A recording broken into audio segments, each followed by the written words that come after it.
WhatsApp university മണ്ടനായി advocate Jayashankar. കുറച്ചൊക്കെ വാർത്ത ക്രോസ് ചെക്ക് ചെയ്തിട്ട് കൊടുക്കട്ടെ. ജയശങ്കർജി രാഹുൽ ഈശ്വറിനെ അറസ്റ്റ് ചെയ്യണം എന്ന് പറഞ്ഞൊരു ആഹ്വാനം കൊടുത്തിട്ടുണ്ട്. രാഹുൽ ഈശ്വറിനെ അറസ്റ്റ് ചെയ്യണമെന്നും, അതായത് മോണോലിസയുടെ ചിത്രങ്ങൾ ഒക്കെ വെക്കുന്നത് വലിയ പാതകമാണ്, രാഹുൽ ഈശ്വറിന് ഈ നാട്ടിലെ നിയമങ്ങളൊന്നും ബാധകമല്ലേ, രാഹുൽ ഈശ്വറിനെ അറസ്റ്റ് ചെയ്യണമെന്നൊക്കെ പറഞ്ഞു കൊടുത്തിട്ടുണ്ട്. എന്റെ മനുഷ്യ, അടിസ്ഥാനപരമായി മനസ്സിലാക്കൂ, ആ കുട്ടിക്കെതിരെ അല്ലെങ്കിൽ മോണോലിസയ്ക്കും ഫർമാനും എതിരെ പോക്സോ എടുത്തിട്ടില്ല. ഇത് ഓർഗനൈസർ, RSSന്റെ ഓർഗനൈസർ ഏപ്രിൽ 22 കൊടുത്ത വാർത്തയാണ്. അതിൽ പോലും മോണോലിസയുടെ ചിത്രവും മോണോലിസയുടെ പേരും വെച്ച് തന്നെയാണ് കൊടുത്തിരിക്കുന്നത്. പോക്സോ എടുക്കാൻ നാഷണൽ കമ്മീഷൻ വീണ്ടും പറഞ്ഞിട്ടേ ഉള്ളൂ. പോക്സോ എടുത്തു കഴിഞ്ഞാൽ മാത്രമേ ഇതൊക്കെ ആപ്ലിക്കബിൾ ആവൂ. എന്റെ വക്കീലെ, ഇതൊക്കെ ബേസിക് അറിവല്ലേ. അതായത് നാഷണൽ കമ്മീഷൻ ഫോർ ട്രൈബൽസ് കള്ളക്കേസാണ്, അത് വേറെ, അത് മറ്റൊരു വിഷയം. അതായത് ഫർമാനെ കൊടുക്കാൻ ഒരു ഹിന്ദു മുസ്ലിം കല്യാണം കഴിച്ചപ്പോൾ അവരുടെ കുരു പൊട്ടി. അപ്പോൾ ആ കുരു പൊട്ടിയപ്പോൾ ഫർമാന് മോണോലിസയെ കൊടുക്കാനും അവരുടെ ബന്ധം തകർക്കാനും വേണ്ടി ഫർമാനെതിരെ പോക്സോ കൊടുക്കാൻ ഇന്നലെ കൂടി ഏപ്രിൽ 22 കൂടി ഇത് പറഞ്ഞിട്ടുണ്ട്. അപ്പോ ജയശങ്കർ വക്കീൽ പറയുകയാണ്, ഇത് ഒന്ന് മോണോലിസ മൈനർ അല്ല, അത് മറ്റൊരു വിഷയം. ഇനി പോക്സോ എടുത്താൽ നിയമത്തെ ബഹുമാനിക്കണമെന്ന് പറയുന്നതിൽ അർത്ഥമുണ്ട്. പക്ഷേ പോക്സോ എടുക്കാത്ത അവസരത്തിൽ പോലും അധിക്ഷേപിച്ചുകൊണ്ട് ഞാൻ സൈനൈഡിലെ കൃമിയാണെന്നൊക്കെ പറയുന്നതിന് എന്തർത്ഥമാണ്? ഇതിന്റെ കാര്യം എന്ന് പറഞ്ഞാലേ മനസ്സിലെ വർഗീയതയാണ്. അതായത് ഒളിപ്പിച്ചു വെച്ചിരിക്കുന്ന മനസ്സിലെ വർഗീയത വെളിയിൽ വരികയാണ്. ഇദ്ദേഹത്തെ പോലെ സീനിയർ ആയ ഒരു വ്യക്തി എന്നെ കുറിച്ച് എത്രയോ വീഡിയോസ് ആണ് ചെയ്യുന്നത്. ഞാൻ ആദ്യം 1-2 വീഡിയോ ചെയ്തപ്പോൾ മറുപടി കൊടുക്കണമെന്ന് വിചാരിച്ചു. പിന്നെ അങ്ങനെയല്ല, മറുപടി കൊടുത്തു തന്നെ പോകണമെന്ന് വിചാരിച്ചു. അദ്ദേഹം പറഞ്ഞതുപോലെ അദ്ദേഹം 7ാം കൂലി തുടങ്ങിയ വാക്കുകൾ ഉപയോഗിക്കുന്നുണ്ട്. അതിനെക്കാട്ടി രൂക്ഷമായ വാക്കുകൾ എനിക്ക് തിരിച്ചു പറയാൻ അറിയാം. പക്ഷെ അതൊന്നും ഞാൻ പറയുന്നില്ല. അത് എന്റെ മാന്യതയും മര്യാദയും സംസ്കാരവുമാണ്. താങ്കൾക്ക് അതില്ലെങ്കിൽ എന്റെ കുഴപ്പമല്ല. മരിച്ചുപോയ ദീപകിനെ പോലും അധിക്ഷേപിച്ച മനുഷ്യനാണ്. ആലോചിച്ച് നോക്കണം. അതായത് ഷിംജിതയുടെ ആ കുറ്റകൃത്യത്തിൽ, ഷിംജിതയുടെ അതിക്രമത്തിൽ മരിച്ചുപോയ ദീപകിനെ പോലും ചെയ്തതാണ്. മഹാത്മാ രാഹുൽ ഈശ്വർ എന്നും കേരള ഗാന്ധി എന്നും ഒക്കെ വിളിച്ച്, ഗർഭിണികളായ പുരുഷന്മാർക്ക് വേണ്ടിയിട്ടാണ് എന്നൊക്കെ വിളിച്ച്, രാഹുൽ ഈശ്വർ അല്ല രാഹുൽ അസുർ എന്നാണൊക്കെ വിളിച്ച് പറയുന്നതാണ്. എന്റെ വക്കീലിന്റെ മനസ്സിലെ ഉള്ളിൽ കിടന്ന വർഗീയത, ഇത്രയും കാലം CPI കമ്മ്യൂണിസ്റ്റ് പാർട്ടി ഓഫ് ഇന്ത്യയിൽ വർക്ക് ചെയ്ത് ഉള്ളിൽ ആ വർഗീയത അടച്ചു വെച്ചിരിക്കുകയായിരുന്നു. ആ ഉള്ളിലെ വർഗീയത വെളിയിൽ വരുന്നതാണ്. എന്തൊക്കെ മണ്ടത്തരങ്ങളാണ് പറയുന്നത്. പോക്സോ ചാർജ് ചെയ്താലും FIR ഇട്ട് പോലീസ് കേസെടുത്താലല്ലേ ഉള്ളൂ. അത് ഏറ്റവും വലിയ തെളിവാണ്. എന്തായാലും അദ്ദേഹത്തിന്റെ ഇനിയിപ്പോ തടഞ്ഞിട്ട് വിശേഷമില്ല. തന്റെ കുടുംബത്തിൽ ഉണ്ടായ സന്തതിയാണെന്ന് ഞാൻ പറഞ്ഞാൽ ശിക്ഷാവകാശ അതിൽ ഇദ്ദേഹം പുരുഷാധിപത്യ അതിലുണ്ടായ ഞാൻ പറഞ്ഞാൽ ശോഭിക്കില്ല. അതിൽ ഇദ്ദേഹം പുരുഷാധിപത്യ വിശ്വാസിയാണ്, പുരുഷാവകാശ പ്രവർത്തകനാണ്, പുരുഷാധിപത്യ വിശ്വാസിയാണെന്ന് പുരുഷാവകാശ പ്രവർത്തകൻ പറയുന്നത്. പഴയ ഷാർപ്നെസ് ഒക്കെ പോയി. പുള്ളിയുടെ വാരാന്ത്യം ഒക്കെ കണ്ടു തന്നെയാണ് ഞാനും വളർന്നത്. പക്ഷെ പഴയ ഷാർപ്നെസ് ഒക്കെ പോയി. ഹിന്ദു മുസ്ലിം മൈത്രിയുടെ ഒരു വലിയ ബ്രാൻഡ് അംബാസഡർ കൂടി. വളരെ സന്തോഷം. ഇത്ര നാൾ ജിഹാദികൾക്ക് മൗദൂദി ചാനൽ പറയുന്നതായിരുന്നു, മീഡിയ വണ്ണിയാണ് പറയുന്നത്. അങ്ങനെയല്ല. രാഹുൽ ഈശ്വർ എന്ത് പറഞ്ഞു എന്ന് ചോദിക്കും. അങ്ങനെ മുസ്ലിം സഹോദരങ്ങളോ അല്ലെങ്കിൽ മുസ്ലിം സഹോദരങ്ങളുടെ വിശ്വാസം രാഹുൽ ഈശ്വറിനുണ്ടെന്ന് പറഞ്ഞാൽ സന്തോഷമേ ഉള്ളൂ. ഇതേപോലെ ക്രിസ്ത്യൻ സഹോദരങ്ങളുടെ ഉണ്ട്.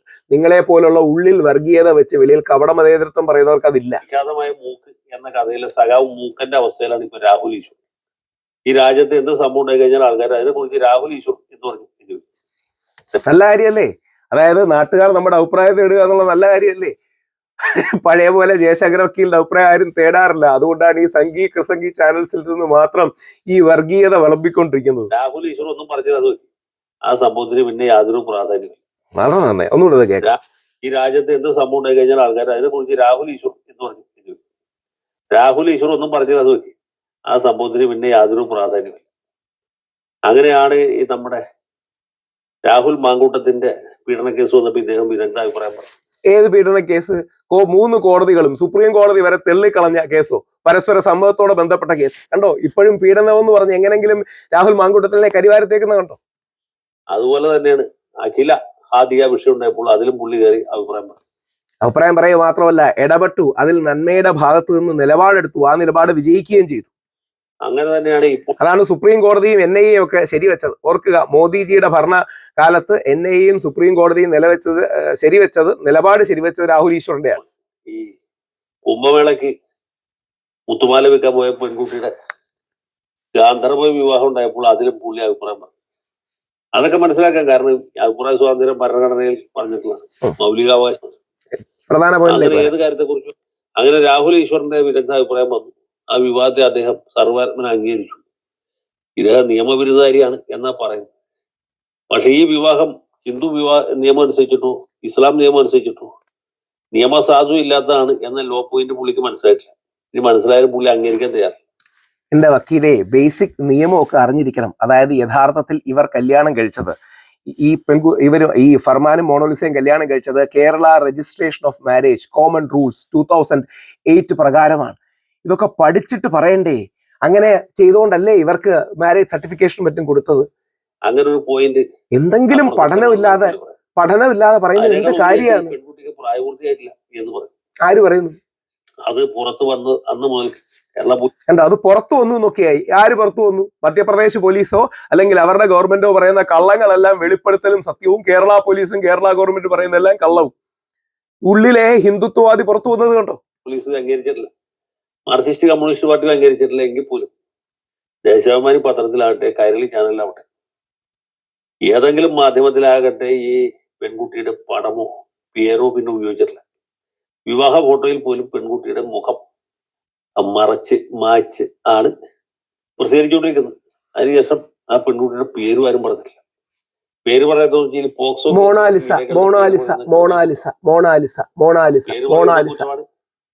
പണം കൊടുക്കുന്നത് കുറ്റമാണ്. ഇപ്പൊ ഇതേക്കുറിച്ച് ഞാൻ തന്നെ ഇട്ട നേരത്തെ വീഡിയോയിൽ ഇതിന് അണിയറ ശില്പികൾക്ക് ചെറിയൊരു നോട്ടപ്പശ പറ്റിക്കൊണ്ട് ഈ പെൺകുട്ടിയുടെ പടം അത്ര വ്യക്തമല്ല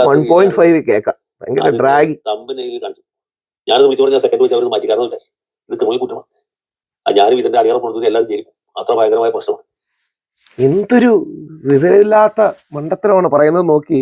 അതായത് പോക്സോ കേസ് യഥാർത്ഥത്തിൽ ചാർജ് ചെയ്താലേ ആ പ്രശ്നമുള്ളൂ. RSSന്റെ ഓർഗനൈസറിലെ ലേഖനമാണ്. മോണോലിസയുടെ ഫോട്ടോയും മോണോലിസയുടെ പേരും. April 22. കാര്യം ചാർജ് ചെയ്തില്ല. ഇതൊക്കെ ഈ വാട്സപ്പ് യൂണിവേഴ്സിറ്റിയിൽ നിന്ന് കിട്ടുന്ന അറിവുകൾ വെച്ച് പലരും ചെയ്യുന്നതാണ്, അല്ലെങ്കിൽ പ്രൊപ്പഗാൻഡ വീണ് പോകുന്നു ചെയ്യുന്നതാണ്. വക്കീൽ ഇതൊക്കെ മനസ്സിലാക്കണം. കുറച്ച് സീനിയർ അല്ലേ? ഇതിന്റെ പേരിൽ ജയിലിൽ പോകാൻ താല്പര്യമില്ലാത്തതുകൊണ്ട്. അപ്പൊ അങ്ങനെയാണ് ഇതിന്റെ നിയമം ഒരിക്കലും. ഈ നിയമം പഠിച്ച രാഹുൽ ഈശ്വറിന്റെ എല്ലാ സംസ്ഥാനങ്ങളിലും ഈ പെൺകുട്ടിയുടെ പേര് മോണോലിസ ദൃശ്യങ്ങളിലും പുള്ളി അവരുടെ ഫോട്ടോ കണ്ടു. കാരണം എന്താ, ഈ രാജ്യത്ത് ഒരു നിയമവും രാഹുൽ ഈശ്വറിന് ബാധകമല്ല. ഞാൻ ഇദ്ദേഹത്തെ കുറിച്ച് നേരത്തെ പാഷാണത്തിൽ കൃമി എന്ന് വിശേഷിപ്പിച്ചു. സത്യത്തിൽ അങ്ങനെയല്ല. പുള്ളി പൊട്ടാസ്യം സൈനൈഡിൽ കൃമിയാണ്. കൃമി എന്ന് പറഞ്ഞാൽ അസാമാന്യമായ ക്രിമികടിയാണ് പുള്ളി.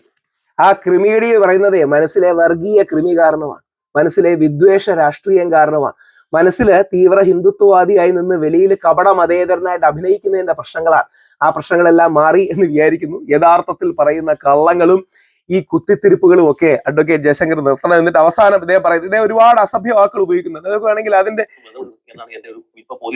മാർക്സിസ്റ്റ് പാർട്ടിയുടെ അനുഗ്രഹാശിസോടുകൂടി നടന്ന വിവാഹമായതുകൊണ്ട് ഈ വിഷയത്തിൽ രാഹുൽ ഈശ്വറിനെതിരായിട്ട് കേസെടുക്കാനായിട്ട് ചിലപ്പോൾ പോലീസ് ഏമാന്മാർക്ക് ചെറിയ വൈക്ലഭ്യം എന്നാൽ പോലും ഇവനെ പോലുള്ള ഏഴാം കൂലികളൊന്നും വെറുതെ വിടുന്നു എന്നാണ് എന്റെ ഒരു വിനീതമായ അഭിപ്രായം. എട്ടാം കൂലി ആയതുകൊണ്ട് തോന്നുന്നതാണ്. കാരണം കൈരളി ചാനലിലും ദേശാഭിമാനി പത്രത്തിലും ബാധകമായ നിയമമെങ്കിലും ഈ രാഹുൽ ഈശ്വർ എന്ന് പറഞ്ഞ ചുമ്പൻ എന്നൊക്കെ തിരിച്ചു വിളിക്കാം. പക്ഷെ അങ്ങയുടെ സ്റ്റാൻഡേർഡ് അല്ലല്ലോ എന്റെ സ്റ്റാൻഡേർഡ്. എരപ്പാളി, ഏഴാങ്കൂലി ഒന്ന് ആലോചിച്ച് നോക്കുക.